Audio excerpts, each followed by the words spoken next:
నమస్కారం. Soul city మానస కార్యక్రమానికి స్వాగతం, సుస్వాగతం. ఇవాళ మనతో పాటు ఉన్నారు ఆధ్యాత్మిక మార్గదర్శి రామచంద్ర మిషన్ అధ్యక్షులు కమలేష్ డి పటేల్ గారు. అయితే గత ఎపిసోడ్లో వికాసం గురించి ఆయన మనకి బోల్డ్ అనే విషయాలు చెప్పారు. ఈ ఎపిసోడ్లో కూడా వికాసానికి సంబంధించి మరిన్ని విశేషాలు తెలుసుకుందాం.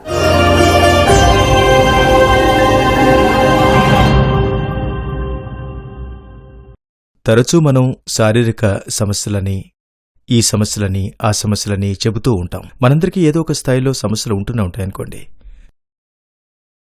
ఒక వ్యక్తి నాకు సన్యాసి అయిపోవాలనుంది, శరీరం మాట వినడం లేదని, ఎన్నో కోరికలు కోరుతోందని, ఇంద్రియపరంగా చాలా ఉద్ధృతంగా ఉందని, ఇంద్రియ సుఖాల కోసం ఎప్పుడూ వెతుకుతూ ఉంటుందని, దాన్ని నియంత్రించాలనుందని, తన శరీరాన్ని అసలు చంపేయాలనుందని అన్నాడు. ఒకరోజు అతనికి నిజంగా ఆత్మహత్య చేసుకోవాలన్న ఆలోచనలు కూడా వచ్చాయని చెప్పాడు. ఎందుకంటే తన మనసు సరిగ్గా పనిచేయడం లేదు, అతని మాట అసలు వినడం లేదు.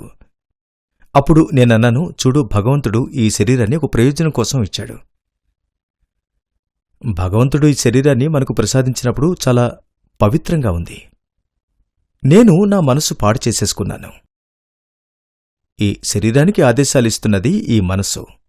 తన కోరికను ఒక రకంగా వ్యక్తం చేస్తోంది ఈ మనస్సే.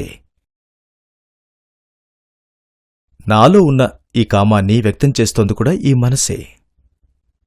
సరైన గురువుతో, సరైన మార్గదర్శితో, సరైన ప్రశిక్షకునితో సరైన మార్గంలో ధ్యానం చేస్తున్నప్పుడు అప్పుడు ఏమవుతుంది? నా ధ్యానం నాలో ఉన్న కామాన్ని కరుణగా మారుస్తుంది. కామంలో ఏం జరుగుతుంది? బలాత్కార పరిస్థితినే తీసుకుందాం. అవతల వ్యక్తి సహకరించకపోతే అప్పుడు బలవంతం చేయడం జరుగుతుంది. కామంలో అవతల వ్యక్తిని వాడుకోవడం జరుగుతుంది. అవతల వ్యక్తిని దుర్వినియోగం చేయడం జరుగుతుంది. ఈ వ్యక్తిని ప్రేమిస్తున్నామని ఒకవేళ చెప్పినా కూడా అది కేవలం తమ కామం తీర్చుకోవడం కోసమే చెప్తారు. ఆ వ్యక్తి అవసరం ఉంది కాబట్టి. కరుణలో మీరు అవతల వ్యక్తి సంతోషం కోసం త్యాగానికైనా సిద్ధపడతారు. ఇది మీకు తెలుసు, దీన్ని గుర్తిస్తారు కూడా. ఈ హృదయం కరిగిపోయి మీరు అవతల వ్యక్తికి సంతోషం ఉంటేనే నాకు సంతోషం అనుకుంటారు. అవతల వ్యక్తి సంతోషం, నా సంతోషం కలిసే ఉంటాయి.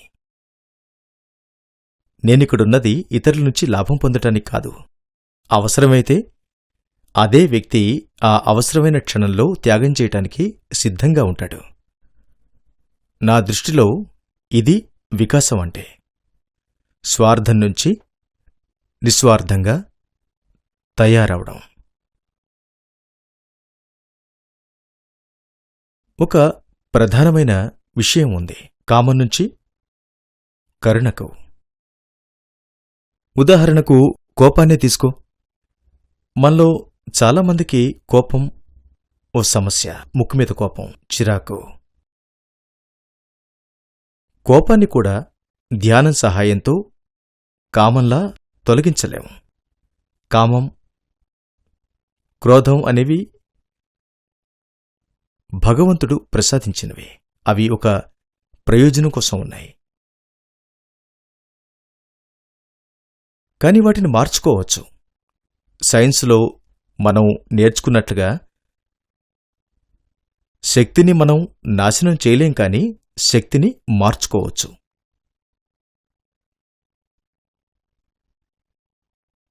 ఏం చెయ్యొచ్చు?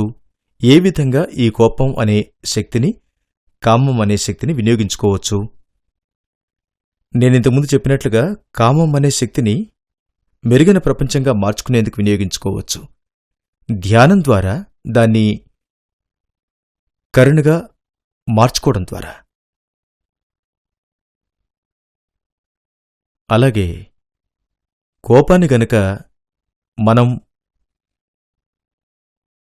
మన హృదయంలో ఎదుర్కొంటూ ఇలా అనుకోగలిగితే,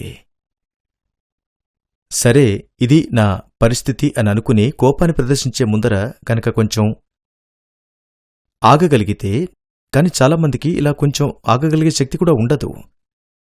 కొంచెం ఆగి ఆ తర్వాత ఈ పరిస్థితి నుంచి ఏం ఆశిస్తున్నాను, కోపం చూపిస్తే ఏమైనా ప్రయోజనం ఉందా అని ఆలోచిస్తే అప్పుడు హృదయంలో కరుణ పుట్టే అవకాశం ఉంటుంది.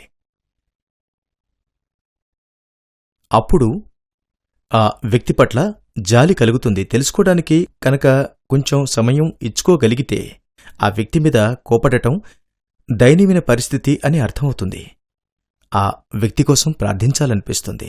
భగవంతుడు అతన్ని క్షమించుగాక అంటాం.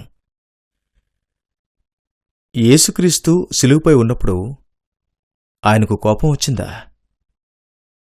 ఆయన హృదయమంతా కరుణతో నిండి ఉంది. ఆ క్షణంలో నిజానికి ఆయన, ప్రభూ, వాళ్ళేం చేస్తున్నారో వాళ్లకే తెలియదు, దయచేసి వాళ్ళని క్షమించు అంటూ ప్రార్థించాడు. మనం మన శాస్త్రాల్లో నుంచి కూడా మాట్లాడుతూ ఉంటాం. ఇలా ఎన్నో ఉదాహరణలున్నాయి.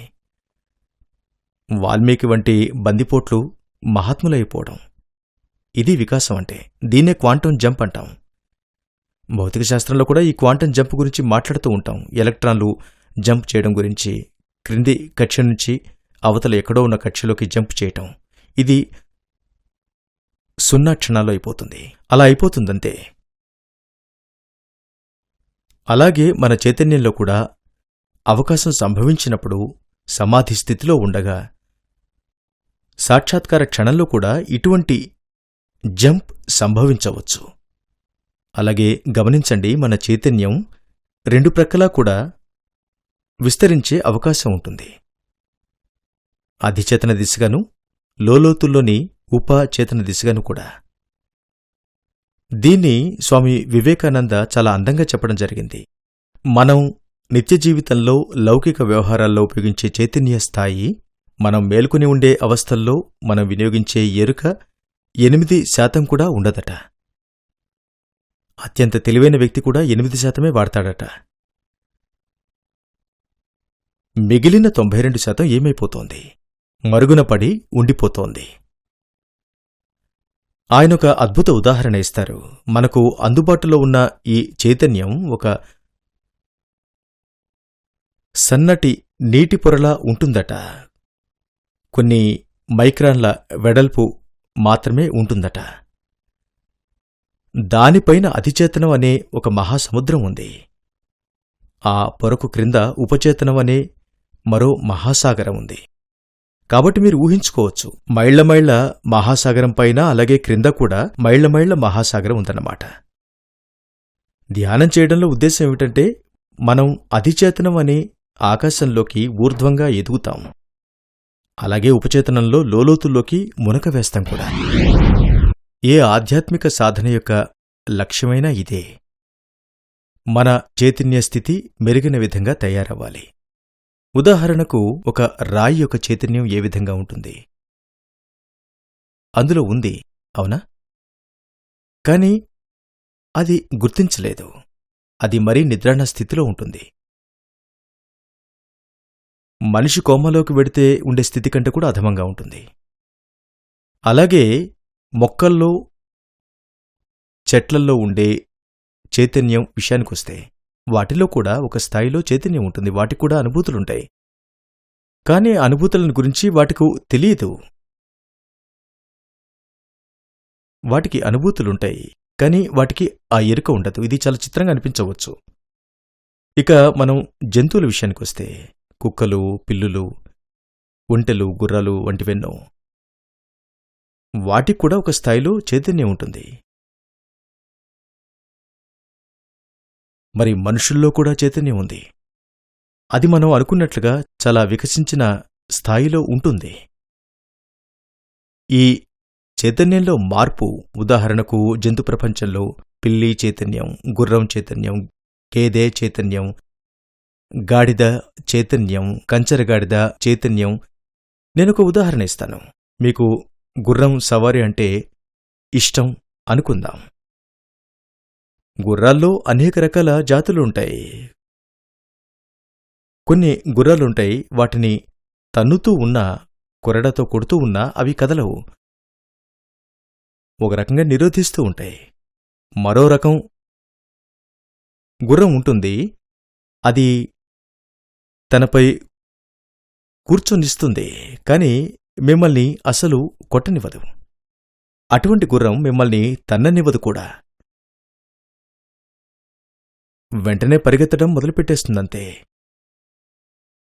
ఇంకా కొన్ని గుర్రాలున్నాయి. అవి కేవలం కొరడా నీడను గంతల్లో నుంచి చూడటమేంటి పరిగెత్తడం మొదలు పెడతాయి. ఇది చైతన్యంలో తేడా కాదా?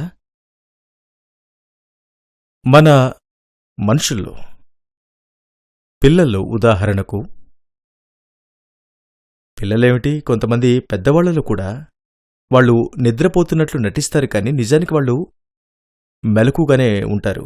ఎవరైనా పిల్లవాడు నిద్రపోతున్నాడనుకుందాం, వాడిని నిద్రలేపుతున్నారనుకోండి, వాడు గనుక లేవకూడదని నిర్ణయించుకుంటే లేవడంతే, మహా గొప్పగా నటిస్తాడు, అవునా కాదా?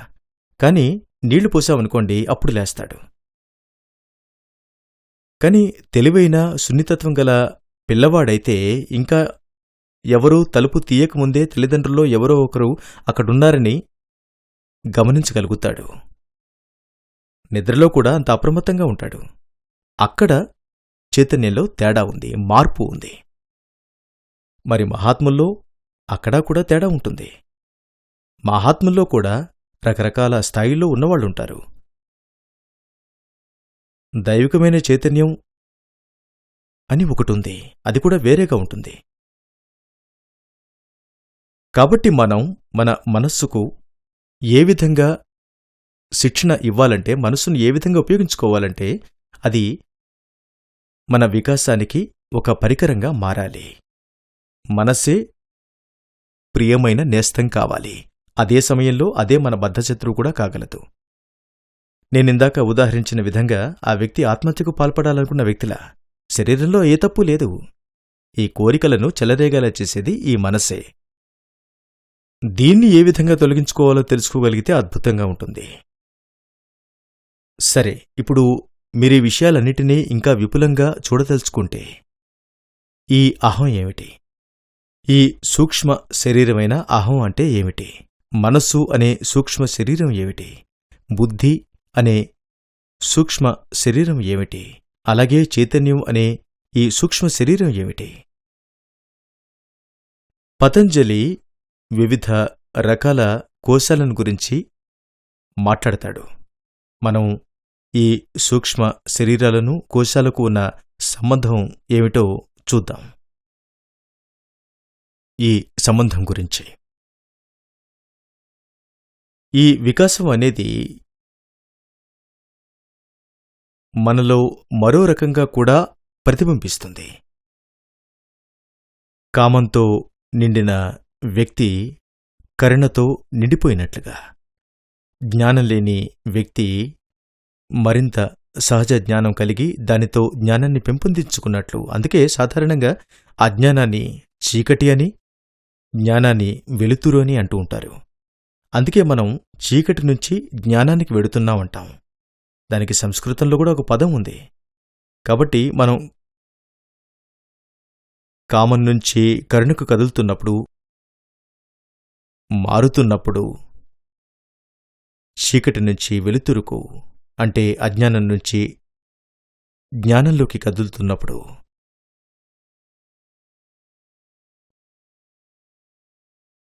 అలాగే మన ఇష్టాయిష్టాల నుంచి తటస్థ స్థితికి చేరుకుంటాం.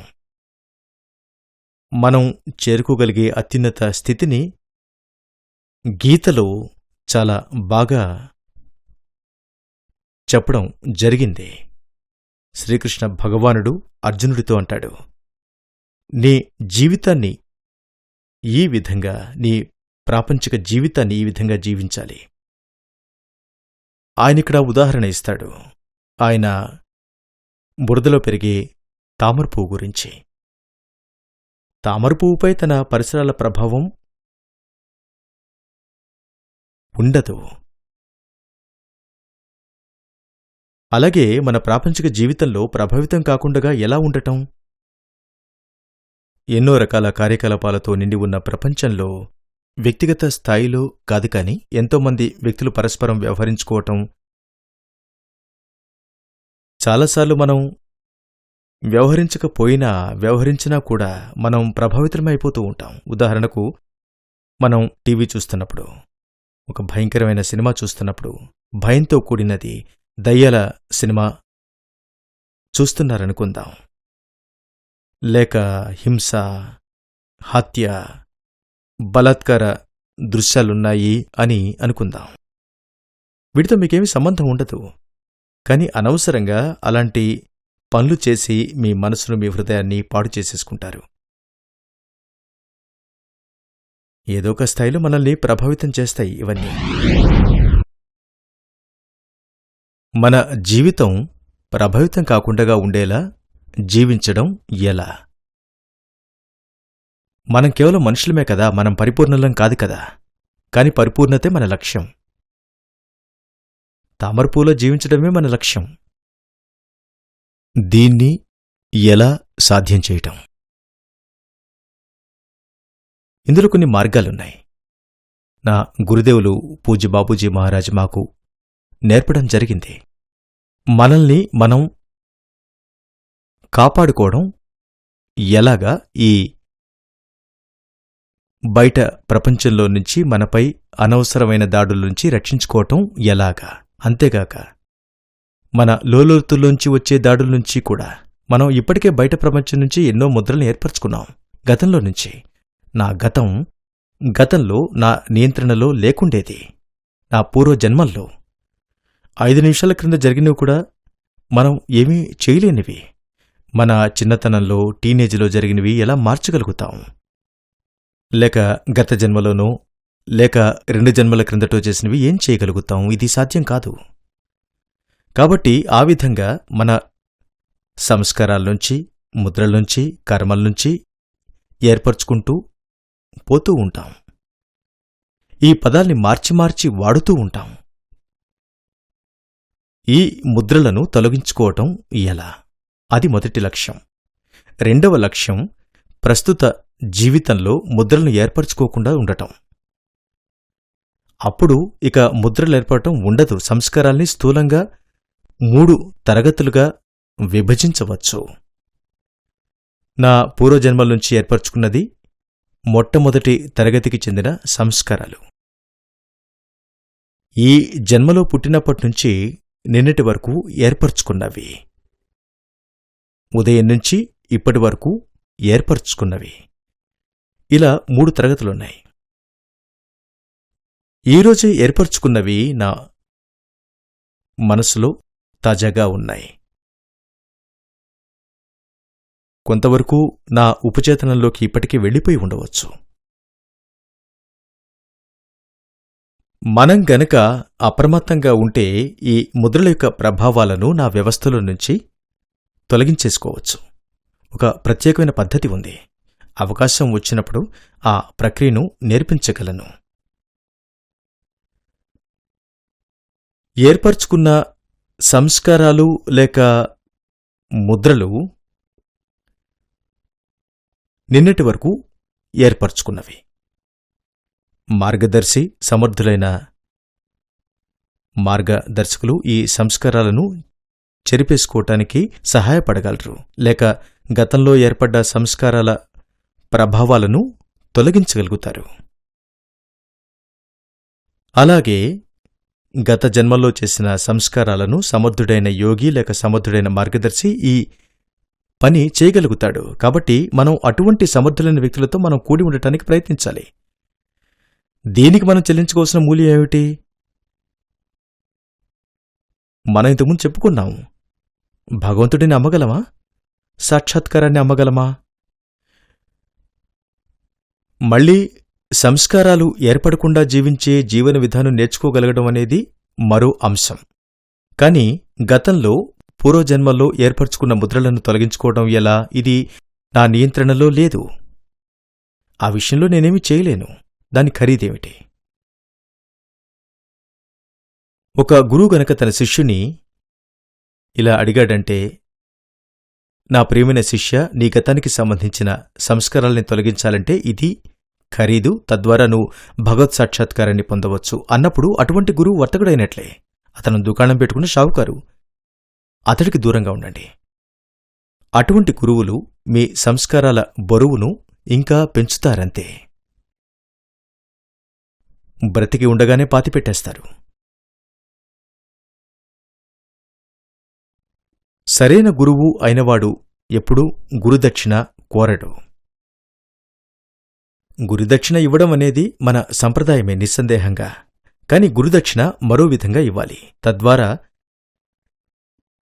ఈ సంబంధానికి ఔన్నత్యం ఆపాదించబడుతుంది. అంతేగాని డబ్బు లావాదేవీలతోనూ కానుకలు ఇచ్చిపుచ్చుకోవడం ద్వారా చౌకబారుగా చేయకూడదు. నిజానికి పతంజలి మహర్షి యొక్క అష్టాంగ యోగంలోని మొదటి సూత్రాన్ని చూడదలుచుకుంటే ఆయన యమ గురించి మాట్లాడతారు. యమ అంటే నాశనం చేయటం. మొట్టమొదటిగా మనం యమ ద్వారా నాశనం చేసేది ఆస్తేయం. నీది కానిది గ్రహించకుండా ఉండటం, దాన్ని మనసులో కూడా కోరకుండా ఉండటం. కాబట్టి అష్టాంగ యోగంలోని ఈ యమ అనే అంశం నా హృదయానికి చాలా స్ఫూర్తినిస్తుంది. ఎందుకంటే అది మనం దూరంగా ఉండవలసిన దాని గురించింది. దేన్నైతే మనసులో ఉంచుకోమో నీ వ్యవస్థలో నుంచి తొలగించాలనుకున్నది. నియమ అంటే నీలో ప్రవేశపెట్టేది, ఏదో కొత్తది, శ్రేష్టమైన లక్షణాలను ప్రవేశపెట్టేది. అది నియమ అంటే. ఆ ప్రమాణంతో నా జీవన విధానాన్ని అనుసరించగలుగుతాను. ఈ విధంగా ముందుకు సాగుతూ ఉంటే నా వ్యవస్థలోకి ఈ ముద్రలు ప్రవేశిస్తున్న ద్వారం ఏమిటి? సహస్రదళ్ కమల్ ద్వారానా నా మూడో కంటిలో నుంచి ప్రవేశిస్తున్నాయా, లేక నా హృదయం ద్వారా ప్రవేశిస్తున్నాయా? ఇవన్నీ అర్థం చేసుకోవాలంటే మనం చక్రాల వ్యవస్థను తెలుసుకోవాలి. సంప్రదాయపరంగా మనకు సంప్రదాయబద్ధంగా చూస్తే మనకు 7 చక్రాలున్నాయి. మూలాధారంతో మొదలై స్వాధిష్టానం, మణిపుర, హృదయ చక్రం, అనాహత అంటారు. ఆ తర్వాత విశుద్ధి, ఆ తర్వాత త్రికుటి, తర్వాత సహస్ర దళ్ కమల్. సో చూశారు కదండి, వికాసం గురించి దాజీ ఎంతో చక్కగా వివరించారు. అయితే వికాసం గురించి నెక్స్ట్ ఎపిసోడ్లో మరికొన్ని విశేషాలు తెలుసుకుందాం. అందాక సెలవు, నమస్తే.